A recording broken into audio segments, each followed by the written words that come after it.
Welcome to From Caving In to Crushing It, the podcast for those who find themselves immersed in adversity and choose to write their story instead of having others write it for them.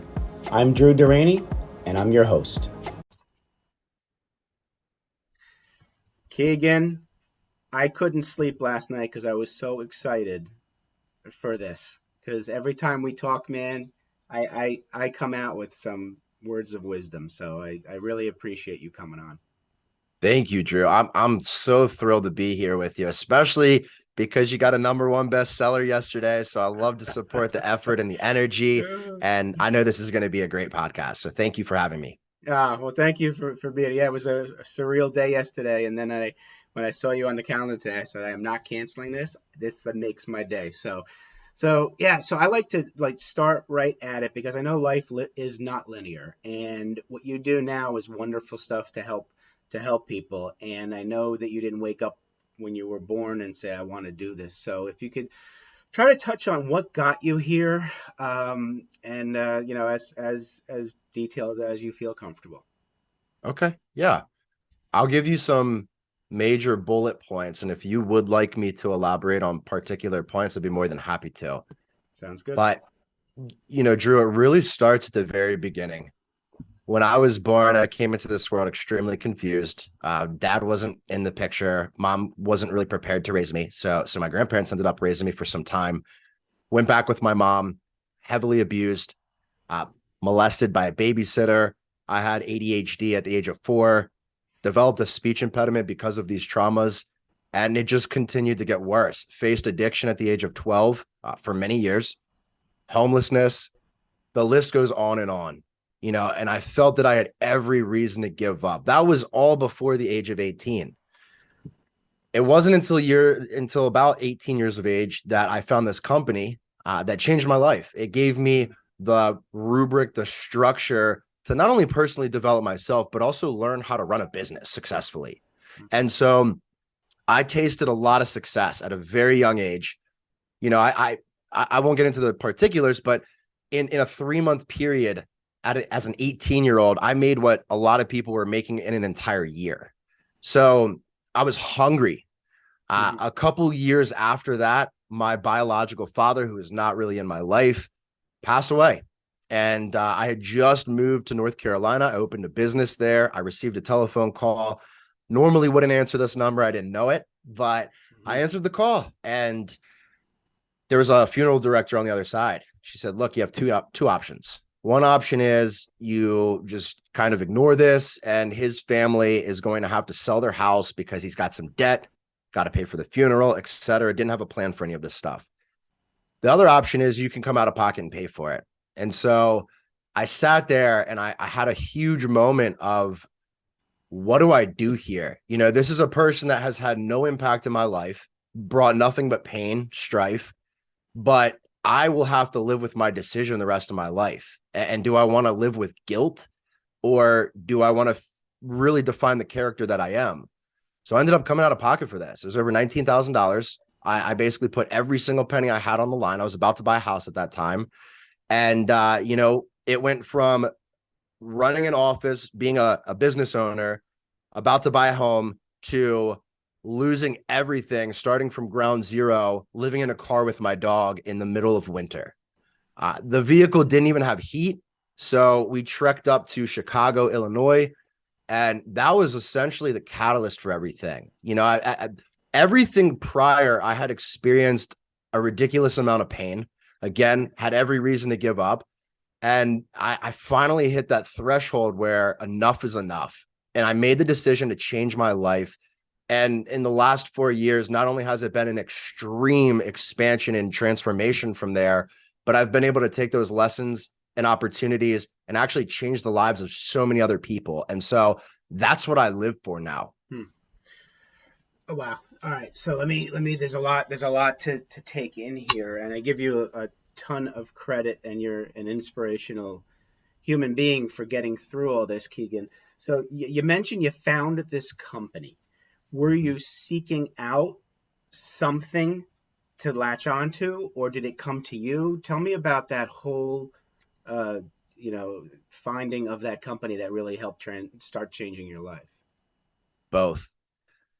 I had at that time, again, I was 18 years old. I had already purchased 3 vehicles out of pocket. The first vehicle I bought was as a 13-year-old.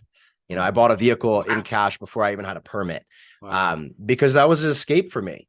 Yeah. So going into college, didn't have a vehicle. I graduated high school at 17. So this was my first year in college, didn't have a vehicle. And I said, look, I need to make money. I need to get another vehicle.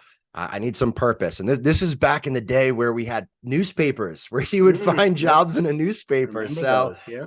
you know, I remember I was doing all these interviews, and my mom actually found the position. She highlighted it, sent it to me.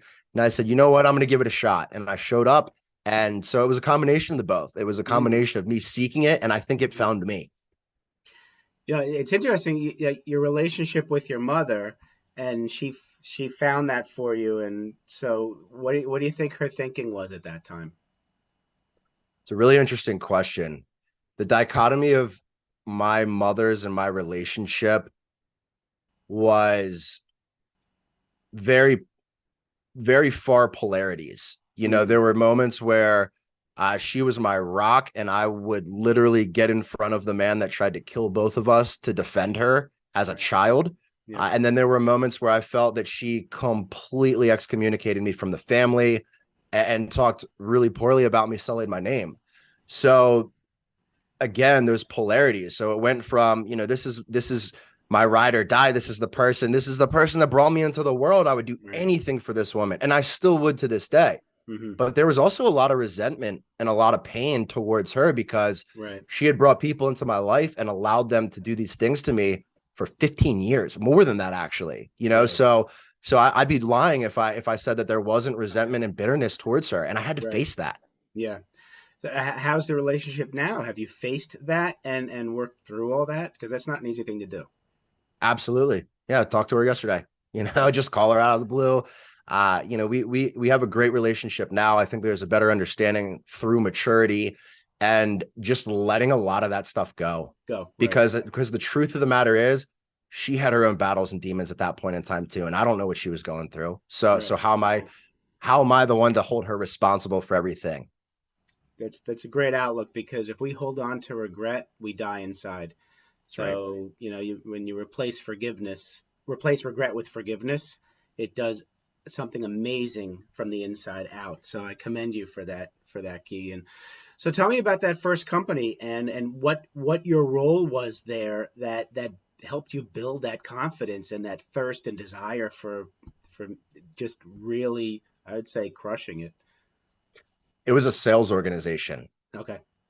What I've learned through experience, and that's all I know, by the way. That was my first job, Right. first real career, I guess I would say. Yeah. And I never really looked back. I'd been 100% commission based ever since then. So it was an opportunity for me to personally develop myself. Drew, I remember walking into that office and just feeling the culture, the camaraderie, the striving for greatness. And I was like, this is my way out, Right. So in Right. a 3 month period, as an 18-year-old, I was able to save $42,000, That's you know, unbelievable. Yeah.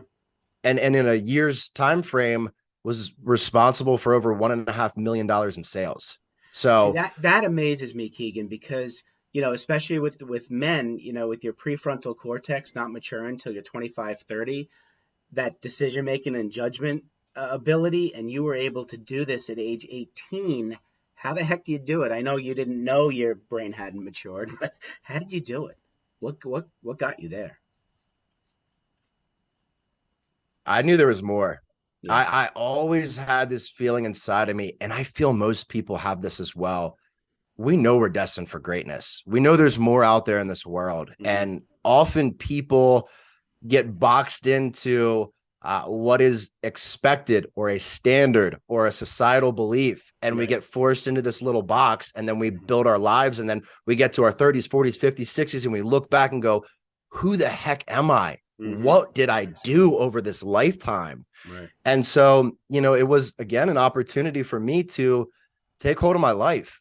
I said, I know I'm destined for more, and I know that there's a way to leverage this for future and Right. development. And that really kept me going. That was the fire within me. Thank goodness for that fire, and it's wonderful that you did not allow others on the outside to extinguish that fire. And a lot of us allow outside influences to extinguish our fire, and it's got to stop. Especially with men, it has to stop. So So true. so let's fast forward a little bit to your dad's passing, and how I know what you didn't want to deal with you had that thing about dealing with grief or doing the right thing and all that. How did you make that decision? Do you have a conscious understanding of how you really made that decision? That's a tough question. We talk about the gut, the heart, and the brain, and which part of that, or is it a combination of? Because sometimes we don't know why we make a decision. It's really interesting you say that, Drew, because in my opinion, we have the physical being, Hmm. the intellectual being, Yeah, and the spiritual being. absolutely. And we live in all three of those domains every day of our life. Yes, we do. But most people are most cognizant of the physical being. Hmm. Absolutely. So, to be honest with you, in that exact conscious decision, it felt more of a spiritual decision than Hmm. anything else. Okay. It didn't feel like it was an intellectual thing. It didn't feel like it was a physical thing. Hmm. There was something deep inside of me, an energy, if you will, Right. that was calling me towards that decision. Right. And I'm not surprised you said that. Quite what I am surprised about is you listen to it. Many times we men don't listen to that. We hear it and we don't listen. And I don't know if it's the ego getting in the way, but I'm impressed that you made that decision. You went with what you believed you needed to do for yourself. You know. Yeah. And I think honestly, a part of that is that, I grew up in an environment where I never had a cheerleader. I never Right. had any person that ever believed in me. I Right. got kicked out of 3 elementary schools. I was a terror. Hmm. Um, I had all of these things against me, so I never really had that support. So for me, criticism wasn't usually a big thing because why would I care what anybody else thought about me Hmm. when nobody really was there to support me or help me level up? Right. So Right. Hmm. inside, I knew that it was a definitive moment for my character. Right. Absolutely. I give you credit because you did spend that last penny you talked about. After that was all said and done, trying to dig out of that financial situation and emotional. I mean, you're in a car that doesn't have heat, and tell me about that trek to Chicago, and it's like you rose up again, like for the third time, second time, third time. Tell me about that because that you've sustained, and I'm really interested in hearing about that. Packed everything in my car, dog included. Yeah. It was a Nissan Altima, small car. Right. And we made the drive up. It was a 23-hour drive. I was in South Carolina at the time. Right. We stopped one time for gas and then went all the way up. Wow. And I was actually working for a company. It was a solar company. And so Hmm. what happened was because there were government and state funded grants, if you close the deal, you often didn't get paid until 6 to 9 months out. Wow. So Okay. I actually was the number one rep in the company at that time in a very short period of time, but I wasn't actually making any profit from it. So I was Oh, doing all this work right. and I was not profiting. So I picked up another job at a restaurant. So mainly so I could eat, but also have some form of income. Hmm. And it really comes down to this, Drew. In my eyes, all humans operate on two domains. We're either avoiding pain Hmm. or we are seeking pleasure. And True. Absolutely. so I had enough pain built up over time that I just had to look myself in the eyes and say, look, enough is enough. Hmm. There's more out there. You Right. cannot settle for this. You must raise the standard. Hmm. And then it was simply a matter of acting on that every day. Right. It's interesting to me that you seem to have self-love, love for yourself. You were able to, after everything you endured, to be able to look in the mirror. You, in essence, said you deserve more, and you went for it. And that is an amazing, amazing accomplishment after everything you went through. So kudos to you with that. So once you had that mindset, I'm going to do it. Tell me about the rest. This actually inspired the first book I put out is that I knew that there were certain things that we have to do selfishly to make ourselves better but you also have to connect that selflessly back to other people. Mm-hmm. So an example of this would be morning routine, especially for men. We must protect the morning routine at all costs. Why? Because I know for a fact, Drew, if you show up and you contribute to your spirituality, your personal development, and your health early in the morning, you're Mm-hmm. going to fill your cup. When you fill your cup, you have more energy, you have better conversation, you have better relationships, better Mm-hmm. work production. All of these things are connected. So it's our responsibility to show up and do these things before our family needs us, before the world needs us, before Mm-hmm. business needs us. And it was just a ratification of, look, I can sit and dwell on my own problems, but I know there's somebody out there that has gone through this or gone through worse, and I need to give them a voice. I need to give them inspiration and motivation and a vision for change, because if I could do it, why the heck couldn't all these other men do it? And so that drove me. I'm glad you said that because I am working on trying to build the habit of prayer, meditation, gratitude journal, and exercise. Those four things in the morning, and I'm building the habit. But at the same time, I'm breaking bad habits. So it's somewhat of a struggle for me to really solidify that morning routine. I have noticed that on the days I skip praying or I skip meditate, any one of those four things, my cup is not full at the end of the day, man. And you're right. So thank you. You just gave me motivation to really consciously focus on that because yeah, I want to show up for everybody else, but you got to show up for yourself first. That's right. That's right. And that's where that line gets a little blurry for people. We talk again about societal influences, and let's say, you're the father figure and you've Mm-hmm. got a significant other and children that depend on you. Mm-hmm. I mean, that's a lot of weight, and I feel that It is. the voice in society has shifted over time. Mm-hmm. There's almost like this domain to create weakness within men Right. because it is easier to control somebody that's weak and defeated and down than it is to control somebody who's confident and powerful and resourceful. Those are two very Yeah. different domains, but the That's same extremely. person can be in both worlds. Oh, absolutely. And I think this whole toxic masculinity crap that's coming out or it's been out is it's planned. It's done on purpose to break down the male, That's right. to weaken the male. And you know what? I think it's stupid because I think men and women we need each other. And we each hold strengths and we each hold opportunities that we can improve that we need to work together because a united front makes a powerful relationship. And so people like you and I, we got to break down these labels and all these toxic narratives. So right. So good for you, good for you.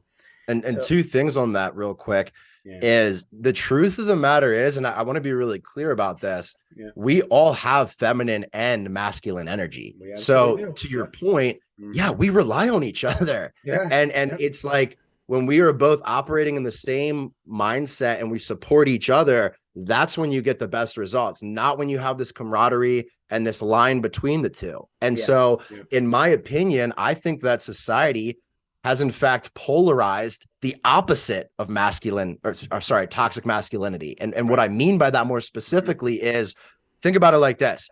A man that has no control over his emotions is Hmm. way more dangerous than a man that does. I can tell you Absolutely. firsthand, all the most successful people I know, they are dangerous men. They are not the person you want to mess with, but they are Yeah. calm, cool, collected when they walk into a room and they Yeah. gain that notoriety, they gain that presence. And Hmm. so yeah, it's something that we have to unite together. And I think that it's almost like a pendulum, right? Right. It swings to one side or it swings to another, Yeah. but there's not really a middle ground. No, And absolutely. Yeah. it's tough. It is. Yeah, actually, I had somebody speak at the men's collaboration tribe that I run, and it was about emotional quotient and intelligence quotient, really about emotional Mm-hmm. quotient and about I forget who coined the term, but the amygdala hijack. Yep. That when you hijack the amygdala, then you shut off the prefrontal cortex, which is the rational That's decision right. making. And when you do that to a male or anybody, you hijack that amygdala. It's like you said, that the person who can't control the emotion is dangerous. And and that, and plus it's all scientific. When you hijack the amygdala, you release cortisol, which is a negative chemical in your body, rather than all the good stuff, like the Yeah. dopamine and stuff like that. So Well, there's look, there's a lot. Yeah. a couple things on that. I mean, I love all this stuff. I love getting into the neurology of it, Yeah. but it's really fascinating when you break down EQ. For the longest time in our society, that was viewed as the primary way to analyze our intelligence output. Right. And EQ, what it really breaks down to is the mass of the brain versus the mass of the being. And Yeah. so when you think about it like this, in the animal kingdom, we have the highest EQ, and the next closest, it's seven. Our EQ is 7.4. The next closest is the dolphin with Hmm. 5.7. And Interesting. so there's been tons of research there. Right. And then later on, it shifted to, okay, IQ is actually more relevant because that's based on patterns and habits.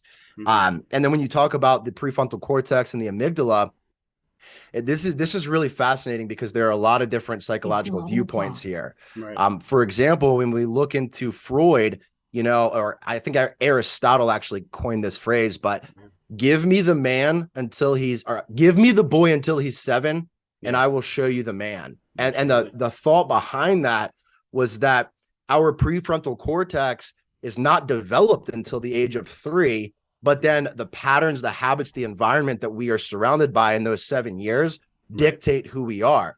Yeah. Later on, neurogenesis shows us that that's not true. No. So, think about it like this. I think about my grandma. She's in her 80s and she's learning a different language right now.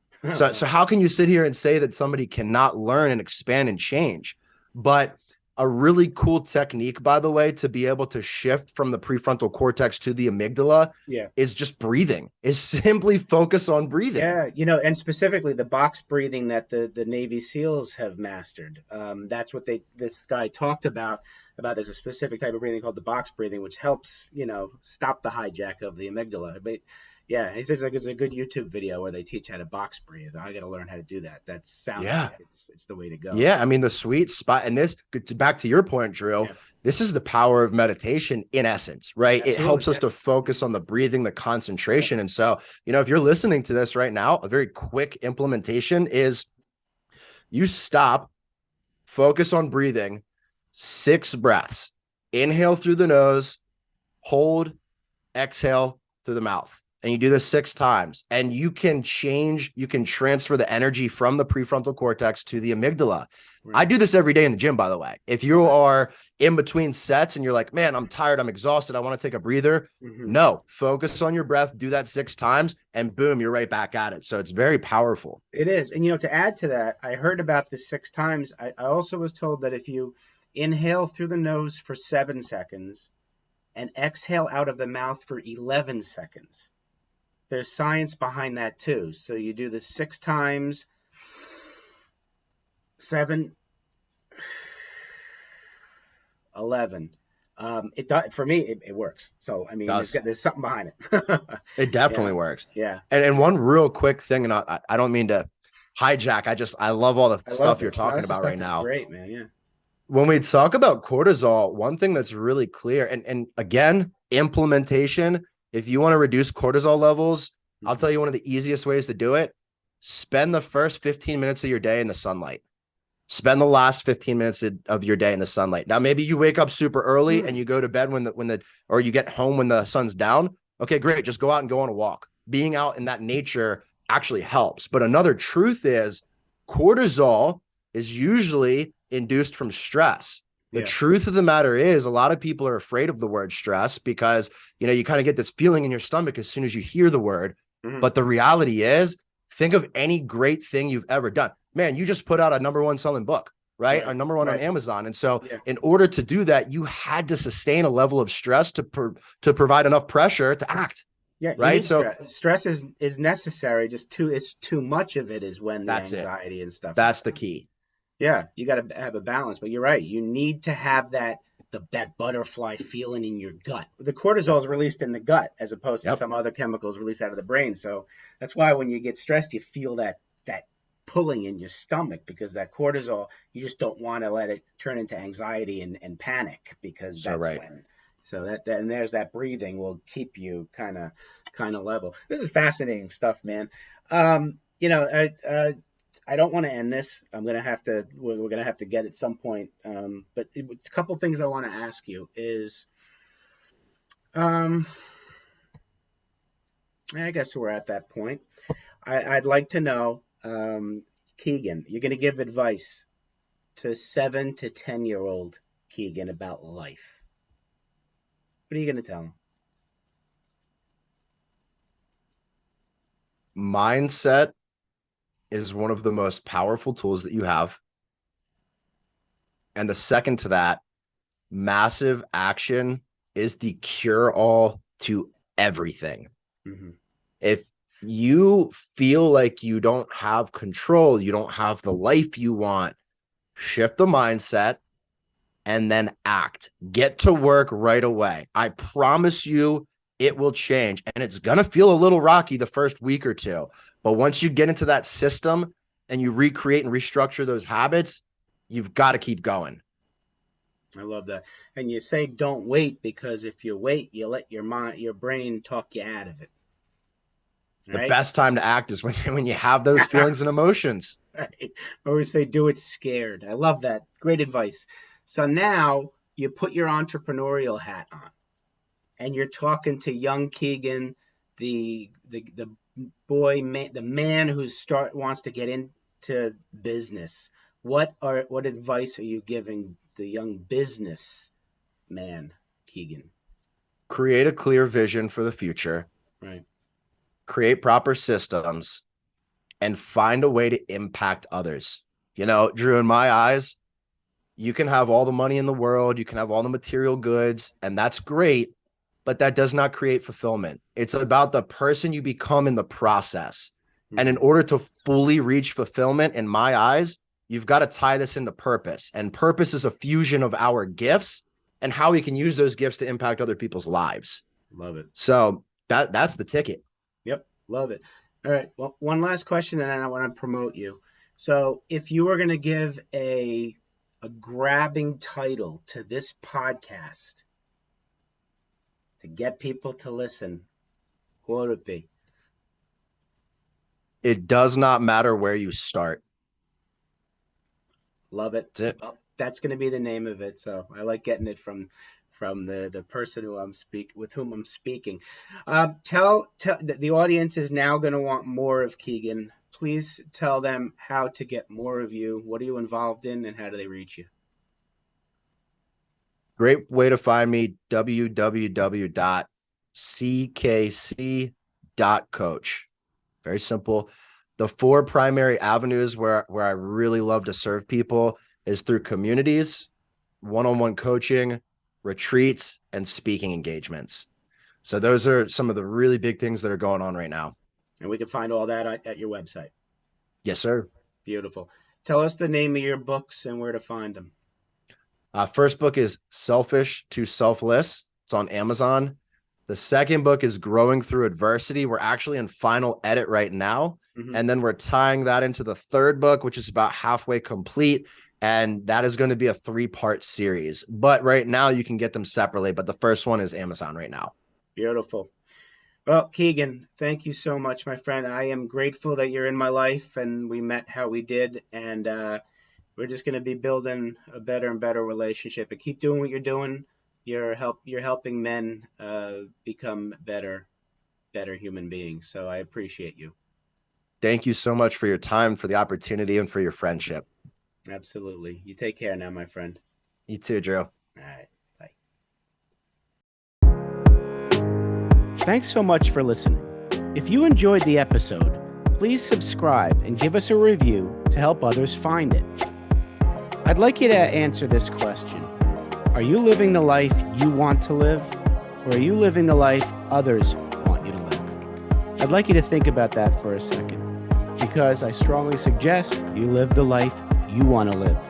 If you want to learn more about what I stand for and my services and how I'm able to help many men get out of their own way, please go to my website at www.profitcompassion.com.